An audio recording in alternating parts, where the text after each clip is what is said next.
రక్షించుకోవాలని లోక రక్షకుడుగా ఒక పుట్టినరోజుగా ఒక వేడుకగా మరలా ఆయన మరణించి తిరిగి పునరుద్ధానుడై తిరిగి లేచిన ఒకే ఒక్క వ్యక్తి భూ ప్రపంచంలో అంటే ప్రపంచం అంతా కూడా జరిగిందంటే ప్రభుని యేసుక్రీస్తు వారు 100% మానవుడిగా ఈ భూమిపైకి రావటం మూలంగానే మనకి ఇవన్నీ కూడా స్పష్టంగా తెలుస్తున్నాయి. ఇందులో ఎన్నో ఎన్నో విధాలుగా చదువుతూ ఇందులోనే ప్రశ్న వేస్తున్న వారికి జవాబు కూడా ఉంటుంది.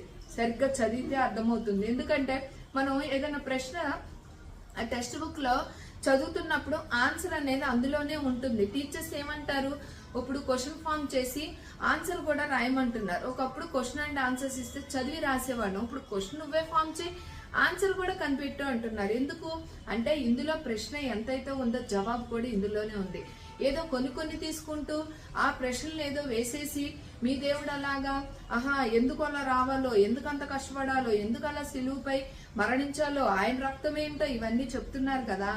ఎందుకో తెలుసా, ప్రతి ఒక్క మనిషిని ప్రాణం అనేది రక్తంలో ఎలా ఉంటుందో ఆ రక్తం ద్వారానే మనిషి జీవిస్తున్నాడో పూర్తిగా కూడా జన్మ తరహా కర్మ తరహా పాపాన్ని కొట్టివేయడానికే పురాతన కాలము నుండి శాశ్వతమైన కాలములో నిత్య జీవ రాజ్యములో ఆయనతో ఉండుట కొరకే ఈ సంపూర్ణంగా ఆది కాండం నుంచి ప్రకటన గ్రంథం వరకు సంపూర్తిగా అంటే ఆయన మాటలన్నీ పొందుపరచాలంటే ఈ బుక్కే కాదు, ఈ భూ ప్రపంచం అంతా ఆకాశము ఏది కూడా సరిపోదు, సముద్రం అంత ఇంకు కూడా సరిపోదంట.